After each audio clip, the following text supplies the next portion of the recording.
We are starting bad debts and doubtful debts. देखो नाम से पता चल रहा है डेट किसको कहते हैं। Yes, what is a debt? Debt means उधार या कर्जा या क्रेडिट देना किसी को, डेट देना या लेना दोनों डेट होते हैं। अच्छा, डेट जो बैड डेट का मतलब क्या होता है? बैड डेट का मतलब ये है कि हमने किसी को गुड्स बेचे या उधार दिया, लेकिन अब हम उस बंदे से पैसे निकलवाने में बिल्कुल जो है ना नाकाम हो चुके हैं। We are unable to recover the amount from the person. वो बंदा पैसे नहीं दे रहा है, हम निकलवा भी नहीं सकते, हमें यकीन आ गया कि भाई हम नहीं निकलवा सकेंगे पैसे। तो अब हमने मजबूरन क्या करना पड़ा, उन पैसों को उनको माफ करना पड़ा। खुशी से माफ नहीं कर रहे, हम डिस्काउंट नहीं दे रहे उसको, मजबूरन, क्योंकि हमें पता है कि हम नहीं निकाल सकते। अब अकाउंटिंग का लेकिन रूल ये है कि अगर आपको लगता है ना कि ये लॉस अब हो गया है, तो अब आपको इंतजार नहीं करने की जरूरत। अब आप बस रिकॉर्ड कर लो, एक्सपेंस कर दो उसको। ठीक है, बिला वजह अपने एसेट्स को ओवरस्टेट करने की जरूरत नहीं कि हम आएंगे आएंगे उम्मीद पे जिंदगी दुनिया कायम है, ये काम करके हम इसको कंटिन्यू नहीं कर सकते। ठीक है, तो bad debts are the confirmed loss, these are those debts, अगर रीड करें definition, these are those debts of the business which are considered irrecoverable. Irrecoverable मतलब which cannot be recovered. These are the debtors or trade receivables to whom we have sold the goods on credit, but now we are unable to recover the amount. This is a confirmed loss. ये हमारा loss हो गया, expense हो गया। On the other hand दूसरी चीज क्या है? डाउटफुल डेट है।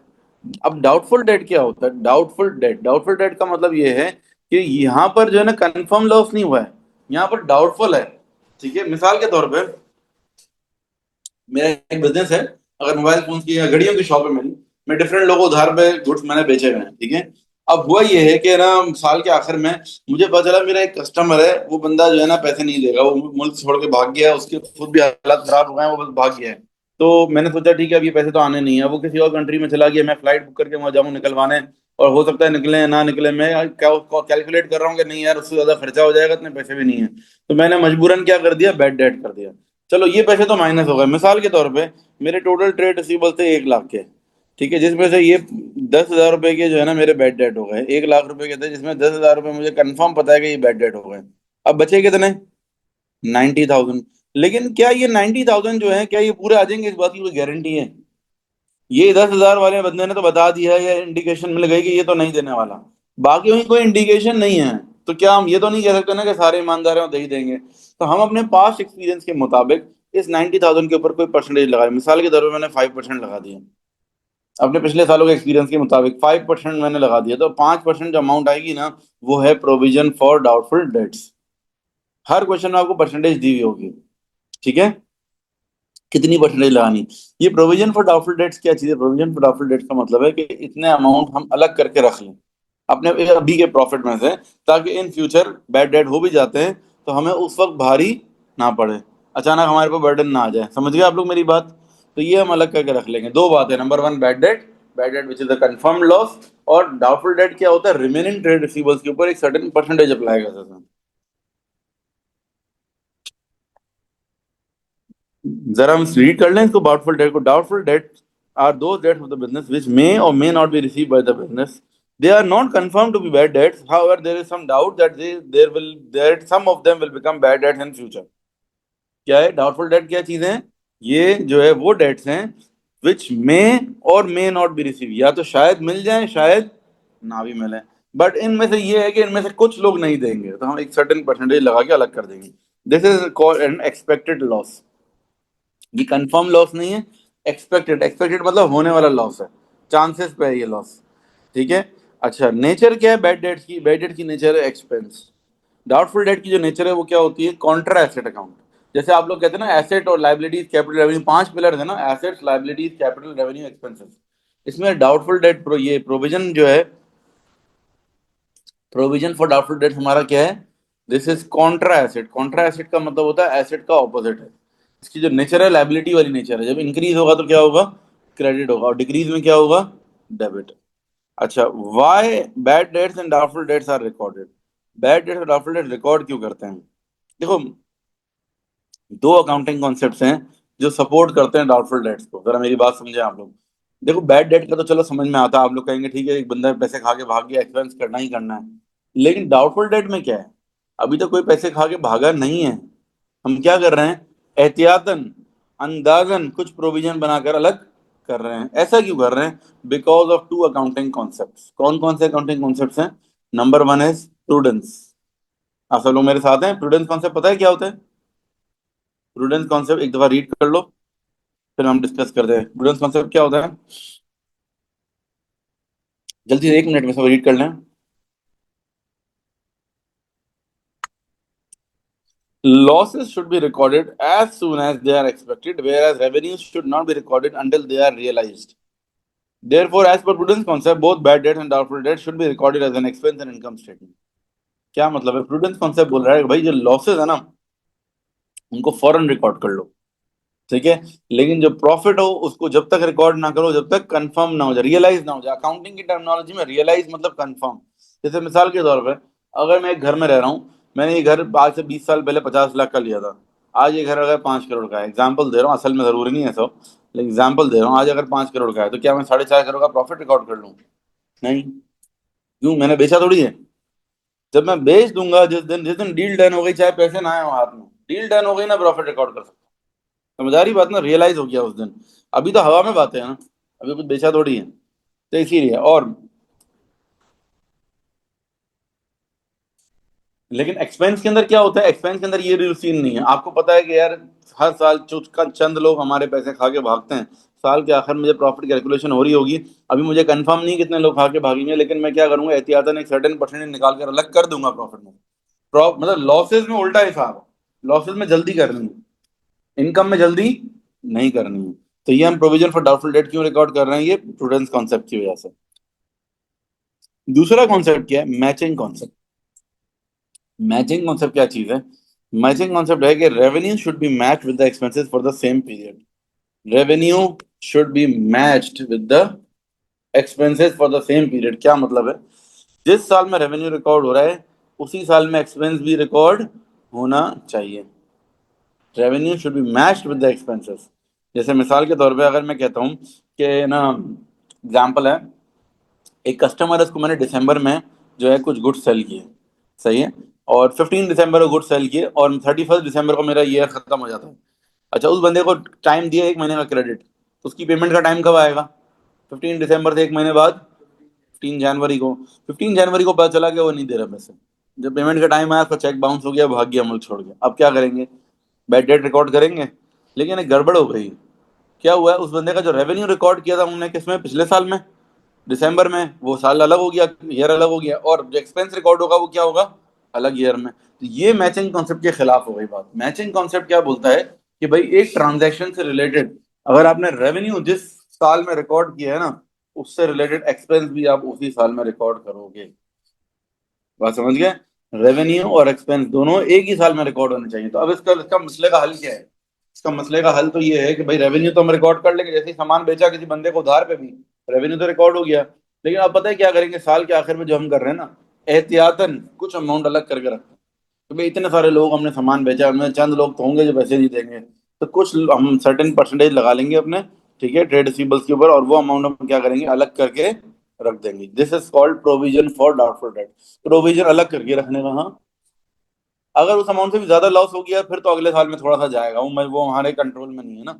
जहां तक हम ट्राई करेंगे, विल ट्राई आवर बेस्ट कि मैचिंग कॉन्सेप्ट के अगेंस्ट बात ना जाए। अगर हमने कुछ अमाउंट अलग करके रख दी तो एहतियातन हमने बचाने की तो कोशिश की ना। हाँ, फिर भी बात सही है, आपने 5,000 रुपये अलग करके रखे थे, 6,000 का लॉस हो गया, तो 1,000 रुपये फिर पिछले अगले साल का लॉस है, वो फिर पीछे जाके सही नहीं कर सकते।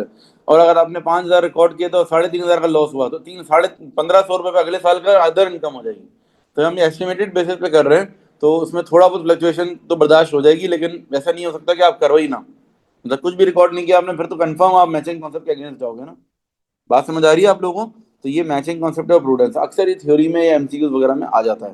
खास तौर पे आता है why bad debts and doubtful debts are recorded, तो आप बोलोगे these are recorded because of the following accountant concept. इन दोनों कॉन्सेप्ट को थोड़ा थोड़ा एक्सप्लेन करो। ठीक है, ये एक बात हो गई, थियोरेटिकल पार्ट कवर हो गया। अब जरा टी अकाउंट देख लें, डबल एंट्री तो टी अकाउंट। बैड डेट्स की डबल एंट्री कैसे बनती है, टी अकाउंट कैसे बनता है? बैड डेट की जो डबल एंट्रीज होंगी वो हमेशा क्या होगा, बैड डेट एक्सपेंस डेबिट और ट्रेड रिसीवेबल्स क्रेडिट, ये इसकी डबल एंट्रीज हो गई। एक चीज डेबिट होती है, एक चीज क्रेडिट होती है। क्या डेबिट होता है, ये डी आर यहाँ पे लिखेंगे, left hand column is debit and right hand column is credit, दो कॉलम बनते हैं ऐसे।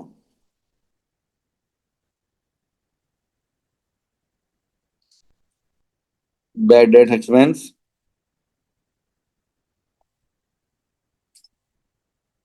और ट्रेड रिसीवेबल्स क्रेडिट हो गया, ठीक है। अब क्या करेंगे, अब टी अकाउंट बनाएंगे बैड डेट्स का। बैड डेट एक्सपेंस का आपने टी अकाउंट बना लिया। टी अकाउंट के अंदर क्या होगा, डेबिट साइड पर क्या आ जाएंगे, डेबिट साइड पर कस्टमर के नाम आ जाएंगे। ठीक है, डेबिट साइड पर कस्टमर्स के नाम आ जाएंगे, जो जो लोग हमारे पैसे खा के भागे हैं। और क्रेडिट साइड पर आ जाएगा इनकम स्टेटमेंट, दैट्स इट। बस ये टी अकाउंट क्लोज हो गया। इसमें और कोई एंट्री नहीं आती। आई रिपीट वन सेकेंड, अगर साल में 3 कस्टमर मेरे पैसे खा के भागे, तीनों का नाम कहाँ आ जाएगा, डेबिट पर। और क्रेडिट पर क्या आएगा, बोले, इनकम स्टेटमेंट। बस that's it, T account complete हो गया। नहीं, फिर से रिपीट, क्या बोल रहे हो, क्वेश्चन क्या है? नहीं नहीं, जो ये कस्टमर्स हैं, ट्रेड रिसीवेबल्स ये हैं सारे। ट्रेड रिसीवेबल्स ये हैं, अगर अगर कस्टमर के नाम दिए होंगे तो नाम आएंगे, जैसे डेटर ए, डेटर बी, डेटर सी मैंने लिखा हुआ है। और अगर नाम नहीं दिए होंगे तो खाली ट्रेड रिसीवेबल्स आएगा। ठीक है। और income statement is the balancing figure, जो टोटल आएगा वो इनकम स्टेटमेंट लिखते हैं। बैलेंस सीडी नहीं आता इस अकाउंट में। इस अकाउंट में बैलेंस सीडी की जगह क्या आता है, इनकम स्टेटमेंट। ठीक है, ये ट्रांसफर टू इनकम, मतलब पूरे साल में जितने भी लोगों ने हमारे पैसे खाए हैं वो सारे के सारे हम एंड साल के आखिर में कहाँ डाल देंगे, इनकम स्टेटमेंट में। थोड़ा आगे चलते हैं। अब क्या कहते हैं, प्रोविजन फॉर डाउटफुल डेट्स के बारे में बात कर लेते हैं। प्रोविजन फॉर डाउटफुल डेट्स के अंदर क्या होता है, अगर पहला साल है ना, बिजनेस का फर्स्ट ईयर है, जिंदगी में अगर पहली मर्तबा प्रोविजन क्रिएट हो रहा है फर्स्ट टाइम, तो उसकी डबल एंट्री क्या बनेगी, income statement debit and provision for doubtful. अगर लाइफ फर्स्ट टाइम जो है, अगर प्रोविजन क्रिएट हो रहा है फर्स्ट टाइम, जब फर्स्ट टाइम क्रिएट होगा, मिसाल के तौर पे इससे पहले बिजनेस था ही नहीं हमारा। ठीक है, अब अगर मेरे 1 लाख रुपए के ट्रेड रिसीव बोलते हैं और 5% प्रोविजन क्रिएट कर रहा हूँ, तो कितना बन जाएगा, 5,000 बन जाएगा। तो मैं इनकम स्टेटमेंट डेबिट कर दूंगा और प्रोविजन क्या कर दूंगा, क्रेडिट इस अमाउंट से। लेकिन अगर दूसरे साल से ऑनवर्ड्स क्या होगा पता है, दूसरे साल से ऑनवर्ड्स सिर्फ ये देखा जाएगा कि कितना प्रोविजन इंक्रीज हो रहा है या कितना डिक्रीज हो रहा है। सेकेंड ईयर ऑनवर्ड जो है ना, वो पूरा अमाउंट प्रोविजन में, एक्सपेंस में नहीं जाएगा। समझने को समझ, बात ये है कि अगर आप सोचोगे यार, इनकम मिसाल के तौर पर मैं कहता हूँ कि फर्स्ट ईयर तो मैंने ये कर लिया कि मेरे पास पीछे तो कोई प्रोविजन नहीं था ना, मैंने पूरा 5,000 का प्रोविजन बना दिया। अगले साल मैंने चेक किया कि मेरे ट्रेड रिसीवेबल जो है ना वो 8,000, वो प्रोविजन जो है 8,000 का हो गया है। तो मुझे प्रोविजन 8,000 का चाहिए ना, तो पहले से 5,000 का तो मौजूद है। तो मैं सिर्फ कितने का बनाऊंगा प्रोविजन, 3,000 का। आप लोग मेरी बात समझ रहे हैं, प्रोविजन का ये होता है फर्स्ट ईयर पूरा एक्सपेंस में जाता है, उसके बाद से नेक्स्ट ईयर से ऑनवर्ड हम देखते हैं कि भाई पीछे से कितना प्रोविजन मौजूद है। जितना एक्स्ट्रा चाहिए होगा ना उतने कोई एक्सपेंस रिकॉर्ड करेंगे। और अगर प्रोविजन कम करना होगा तो वो क्या हो जाएगा, अदर इनकम हो जाएगी। ठीक है, ये मैं वैल्यूज के साथ जब बताऊंगा ना तो आपको ज्यादा बेहतर समझ में आएगा। ठीक है, ये वाली बात। अच्छा, इसके अलावा प्रोविजन फॉर डाउटफुल डेट्स का टी अकाउंट होता है। टी अकाउंट के अंदर क्या आएगा, सबसे पहले बैलेंस ब्रॉट डाउन और बैलेंस कैरी डाउन, इन दोनों की जगह सेम है, किसी भी क्वेश्चन में इन दोनों की जगह चेंज नहीं होगी। Balance brought down will always come on the credit side. ठीक है, और balance carried down will always come on the debit side. इन दोनों का जो डिफरेंस होगा ना वो इनकम स्टेटमेंट में चला जाएगा। इनकम स्टेटमेंट यहाँ भी आ सकता है, इनकम स्टेटमेंट यहाँ भी आ सकता है, हर क्वेश्चन में चेंज होता रहेगा। मिसाल के तौर पे अगर बैलेंस ब्रॉट डाउन मेरा 5,000 है और कैरीड डाउन 7,000, अब बताओ इनकम स्टेटमेंट में कितना जाना चाहिए, 2,000 किस साइड पर जाएगा, जो साइड लाइटर होगी वहां जाएगा, राइट साइड पे आ जाएगा 2,000। ताकि दोनों क्या हो जाए, ये भी 7,000 हो गया तो ये पूरा भी क्या हो जाएगा, 7,000 बराबर आ जाए। इसी तरीके से एग्जाम्पल दे रहा हूँ, अगर इसी तरीके से चेंज कर दो, अगर ये 3,000 है और यहाँ पर 2,000 है, अब क्या होगा, 1,000 आ जाएगा यहाँ पर। ठीक है, तो income statement is always the balancing figure. समझ गए आप लोग मेरी बात, दिस इज द कॉन्सेप्ट। अब देखते हैं जरा क्वेश्चंस के थ्रू समझते हैं, आपको समझ आ जाएगा और अच्छा।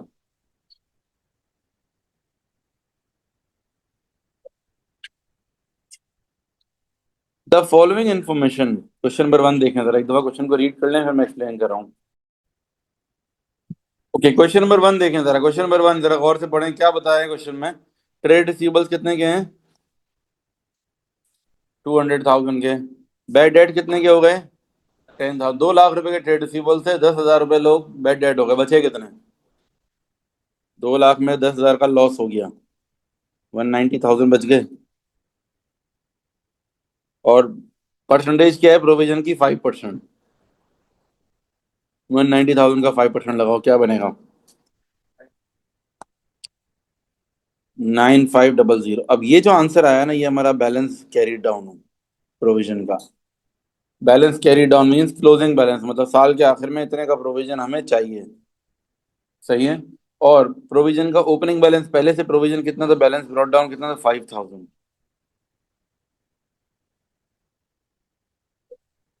यानी कि 4500 का क्या हो गया, प्रोविजन इंक्रीज हो गया। आप लोग मेरी बात समझ रहे हैं? जो पुराना प्रोविजन था 1 जनवरी 2018 का, वो कितना था, 5000। और हमने जो निकाला है, ये नया प्रोविजन निकाला 31 दिसंबर का निकाला है हमने, 9500। भाई पहले मुझे 9500 का प्रोविजन चाहिए, लेकिन 5000 का प्रोविजन पहले से मौजूद है। तो एक्स्ट्रा प्रोविजन कितना आया, 4500 का। तो ये 4500 का क्या हो जाएगा, प्रोविजन हमारा इंक्रीज हो जाएगा। ठीक है, अंडरस्टूड एवरीवन? अब इसकी डबल एंट्रीज, अब इसकी डबल एंट्रीज किस तरीके से बनेंगी, देखो, बैड डेट्स डेबिट हो जाएगा आपका, बैड डेट एक्सपेंस डेबिट।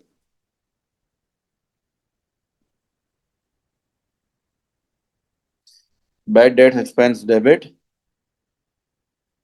और ट्रेड रिसीवेबल्स क्रेडिट।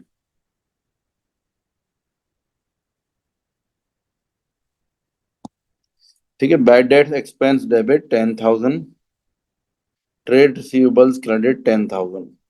और इसके अंदर नरेशन में क्या आएगा, टू रिकॉर्ड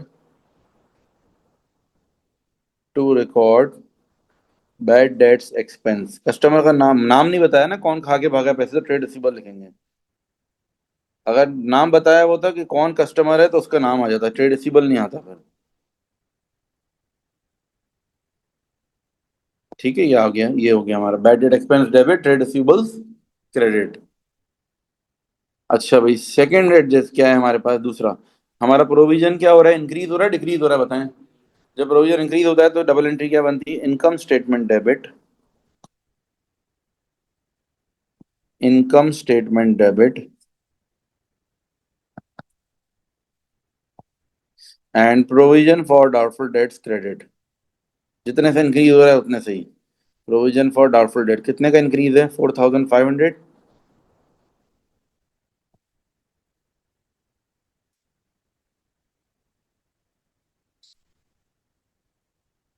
ठीक है। अच्छा, इसकी भी क्या वो नरेशन लिखनी है, नरेशन क्या होगी,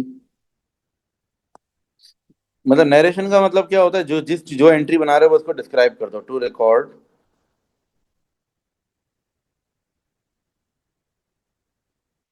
प्रोविजन फॉर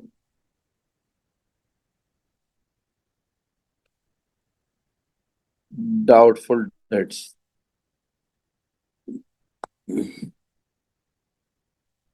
ठीक है, ये आ गया हमारा नेक्स्ट।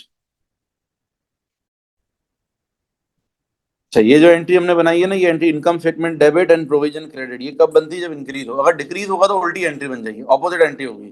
क्या होगा उसमें, प्रोविजन डेबिट हो जाएगा, प्रोविजन ऊपर चला जाएगा, इनकम स्टेटमेंट नीचे आ जाएगा। ठीक है, जब डिक्रीज इन प्रोविजन होगा तो। अच्छा, अब बैड डेट्स का टी अकाउंट बनाना है हमें। बैड डेट्स का जो टी अकाउंट हम बनाएंगे, बैड डेट्स का टी अकाउंट के अंदर क्या आएगा, डेबिट साइड पर हमारा आ जाएगा ये 10,000, और यहाँ लिख देंगे ट्रेड रिसीवेबल्स।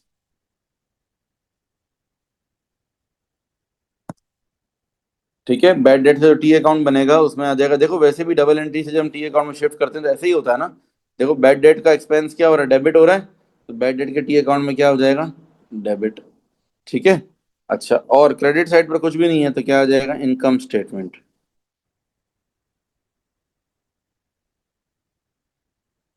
Income statement 10,000।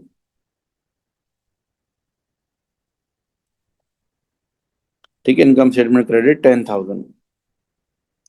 अब यहाँ पर आ जाएगा आपके पास 31 दिसंबर,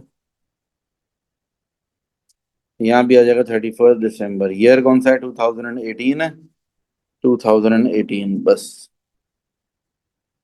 आप लोग थोड़ा ऑब्जर्व करें क्या कर रहा हूँ मैं, यही चीज फॉलो करनी है हर क्वेश्चन में ना। फॉर्मेट्स हैं अकाउंटिंग में बेसिकली ना, कुछ चीजों के फॉर्मेट्स होते हैं, इसी फॉर्मेट से आपने सॉल्व करना है। अब बात कर लेते हैं हम प्रोविजन फॉर डाउटफुल डेट्स की। प्रोविजन फॉर डाउटफुल डेट्स का जो फॉर्मेट है वो क्या है, balance brought down will come on the credit side, balance carried down will come on the debit side. और इन दोनों का जो डिफरेंस है, ये इन दोनों की जगहें फिक्स हैं, इनकम स्टेटमेंट की जगह फ्लक्चुएट करेगी। ठीक है, इन दोनों की जगहें फिक्स हैं हर क्वेश्चन में। बैलेंस ब्रॉट डाउन कौन सा होता है, पुराना प्रोविजन, पुराना प्रोविजन गिवन है 5,000। बैलेंस कैरी डाउन जो है वो कौन सा है, नया प्रोविजन, नया प्रोविजन है 9,500। दोनों का जो डिफरेंस है वो इनकम स्टेटमेंट में जाएगा। इनकम स्टेटमेंट किसी क्वेश्चन में यहाँ भी आ सकता है, किसी क्वेश्चन में यहाँ भी आ सकता है। अब इस क्वेश्चन में बताओ मुझे जरा, कहाँ आ रहा है, लाइटर साइड पे आता है हमेशा। क्रेडिट साइड लाइटर है, यहाँ लिख देंगे हम इनकम स्टेटमेंट।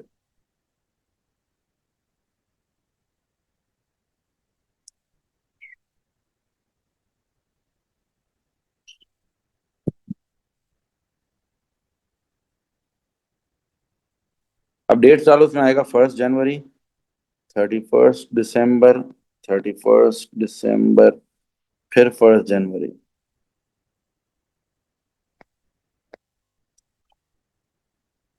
ठीक है। चलें नेक्स्ट क्वेश्चन पर आ जाएं, अटेंशन एवरीवन जी। नेक्स्ट क्वेश्चन पर आ जाएं। अब हमने क्या करना है, सबसे पहले वर्किंग ये करनी है कि प्रोविजन क्या हो रहा है, इंक्रीज हो रहा है या डिक्रीज हो रहा है। बताओ मुझे जरा, 300,000 के ट्रेड रिसीवेबल्स हैं, कितने के बैड डेट्स हो गए, 15,000 के, बचे कितने, 15,000 माइनस हो गए, बच गए 285,000। इसके ऊपर लगाना है 6%। बताओ क्या आएगा आंसर, 17। ये हो जाएगा बैलेंस ईडी। और ओपनिंग बैलेंस क्या है, 16,500।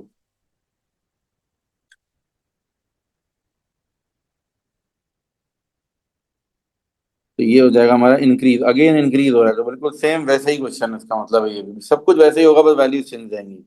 ठीक है, करें। सबसे पहले क्या करना है हमें, बैड डेट एक्सपेंस डेबिट,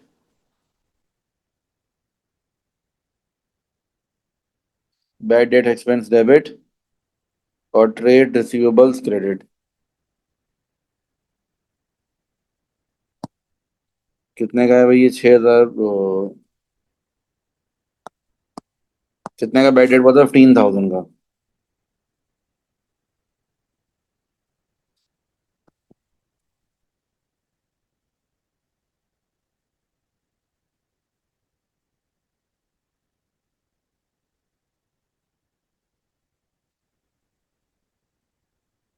ठीक है, to record bad debt expense.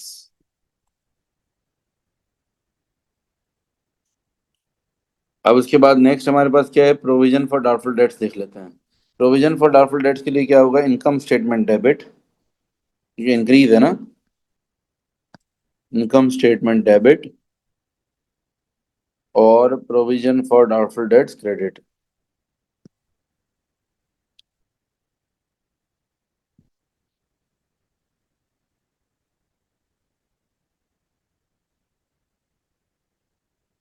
यहाँ लिख देंगे to record increase in provision for doubtful dates.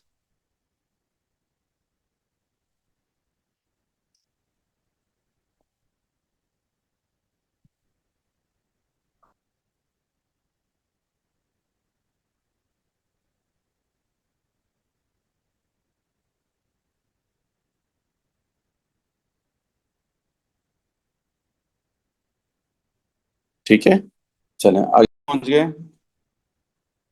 Question number 2 जरा देखें, वापस से कंप्लीट कर लेते हैं। क्वेश्चन नंबर 2 में क्या आ रहा है, हमारे बैड डेट्स कितने के हैं, 15,000 के, 15,000 हम डेबिट कर देंगे।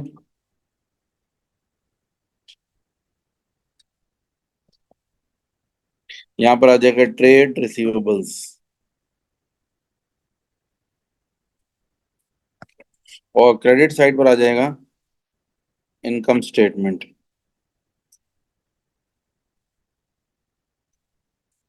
15,000।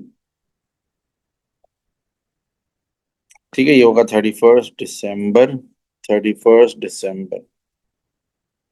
अब आते हैं प्रोविजन फॉर डाउटफुल डेट्स के लिए। प्रोविजन फॉर डाउटफुल डेट्स के लिए क्या होगा, बैलेंस ब्रॉट डाउन आ जाएगा। ठीक है, balance brought down on the credit side, balance carried down on the debit side,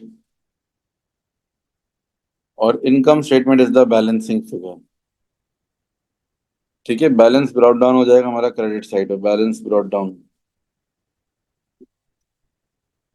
provision for doubtful debt का ओपनिंग बैलेंस है 16,500।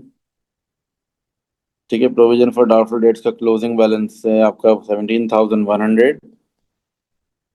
और दोनों का जो डिफरेंस है वो इनकम स्टेटमेंट।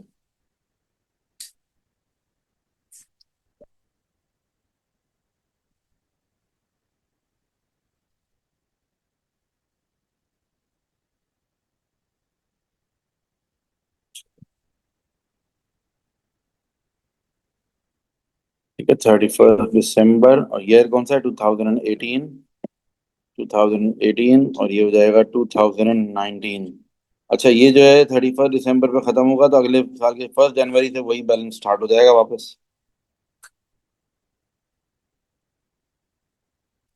ठीक है, this is the final answer.